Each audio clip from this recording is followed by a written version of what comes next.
Pessoal, no segmento imediatamente anterior, com a ajuda dos professores, do Sandro Teixeira Moita e do Gunther Hutzit, nós demos uma espiada na operação militar israelense do ponto de vista da capacidade dela de usar informações que ela está obtendo, informações táticas, e que medida isso permite-se dizer como é que essa operação está se desenrolando. Agora, como essa operação agora está indo para o sul de Gaza, já está aparecendo a tela aí para vocês, eu vou dizer para vocês por que nós estamos colocando essa tela para vocês. Está de novo no foco que tipo de arma pesada de ataque os israelenses estão usando aérea, porque foi em função da utilização desse material que se registraram o maior número de baixas entre civis nessa área de combate. Então vamos lá, nós temos três tipos principais de bombas disparadas a partir de aviões, algumas a partir de helicópteros, as três aí são de aviões. Tem na tela para vocês uma ideia do tamanho relativo entre essas munições e, particularmente, o que cada uma tem de explosivo.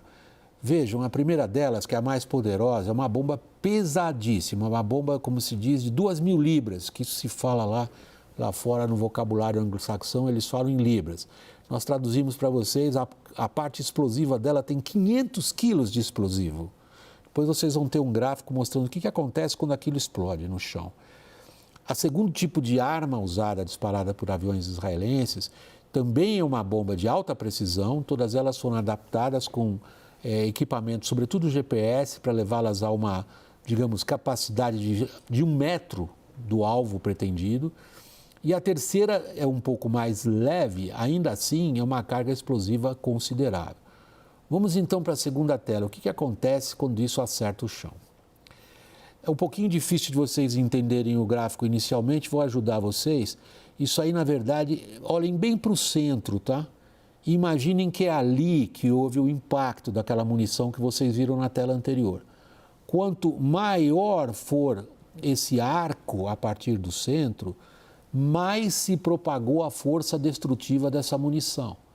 Então, se vocês veem embaixo à esquerda esse pedaço aí da torta, né? Esse quarto aí do diâmetro todo, se vocês olham para aquilo, olhem a que distância se propaga a capacidade destrutiva.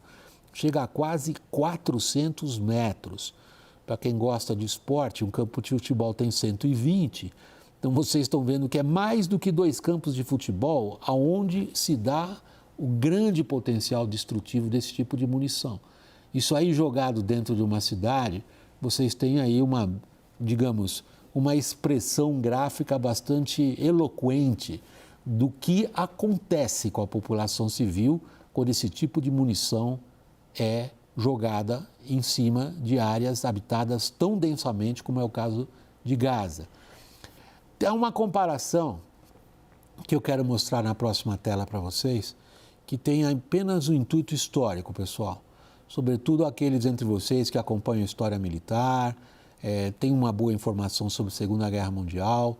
A Segunda Guerra Mundial vale como uma espécie de referência de quantas bombas se jogaram em cima das cidades alemãs.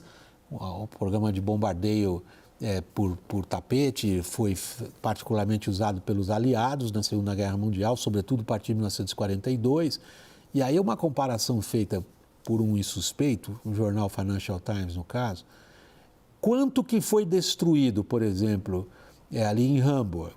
Hamburg, em 1943, sofreu um dos bombardeios mais devastadores da história militar.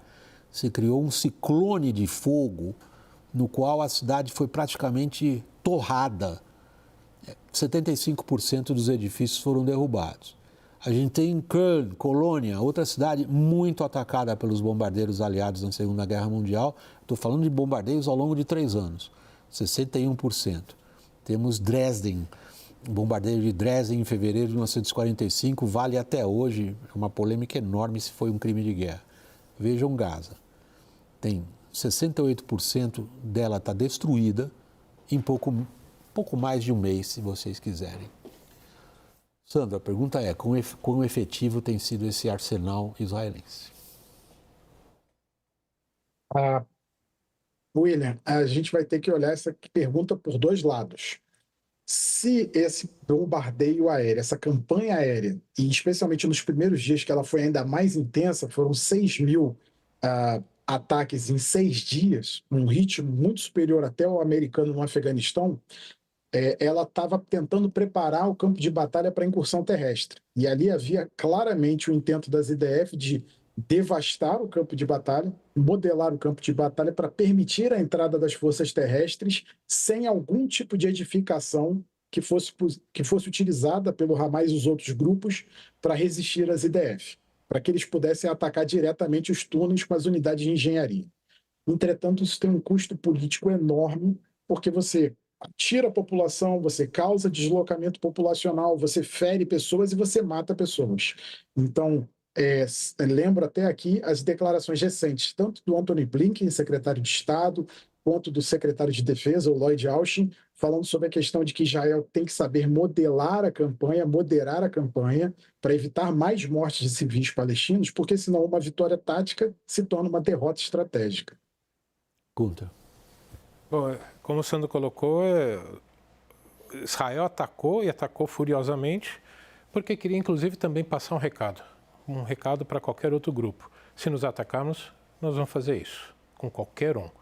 E aí o resultado dessas mortes numa quantidade tão grande de civis que tem repercutido no mundo inteiro, inclusive em países aliados de Israel, na Europa e até mesmo, como o Sandro colocou, dentro dos Estados Unidos. Então, sim, pode ganhar essa batalha, mas perder a guerra, principalmente a guerra da narrativa, de tantas mortes que causaram. Sandro, tem sido o esforço de Israel, como vocês usaram essa expressão no bloco anterior, da degradação da capacidade de combate do adversário? Hoje a gente continua vendo que os grupos em Gaza continuam disparando mísseis contra Israel. Por que tem sido tão difícil para Israel atingir isso?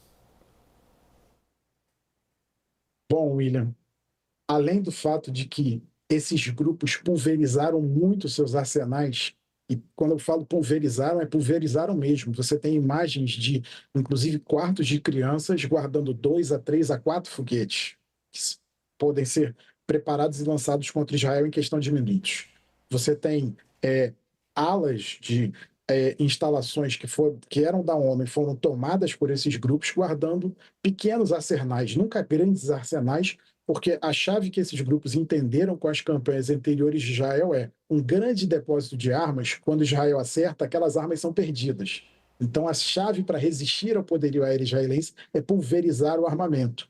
Isso permite com que eles continuem atacando Israel, mesmo que com uma taxa muito mais baixa de lançamentos. Isso acaba causando também uma irritação no governo israelense, que pressiona por uma ação ofensiva mais forte, e o ferir de civis e a morte de civis palestinos também entra no cálculo desses grupos terroristas.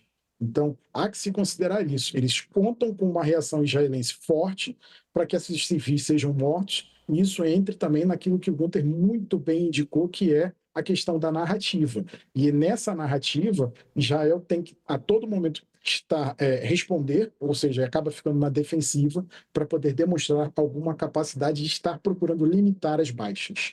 Gunter, por último, para a gente encerrar nossa conversa hoje aqui sobre as operações militares em Gaza, qual é a temperatura e pressão em cima de Israel hoje que permitam ou não permitam que continue com a operação militar que nós estamos assistindo?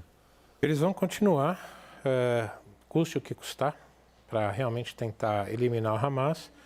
E os governos da região, como o Bahrein hoje já teve demonstrações grandes na rua para romper relações diplomáticas com Israel, mas ele conta que para esses governos manter essas relações são tão importantes que eles não vão voltar atrás e por isso mesmo vão até o fim na visão israelense.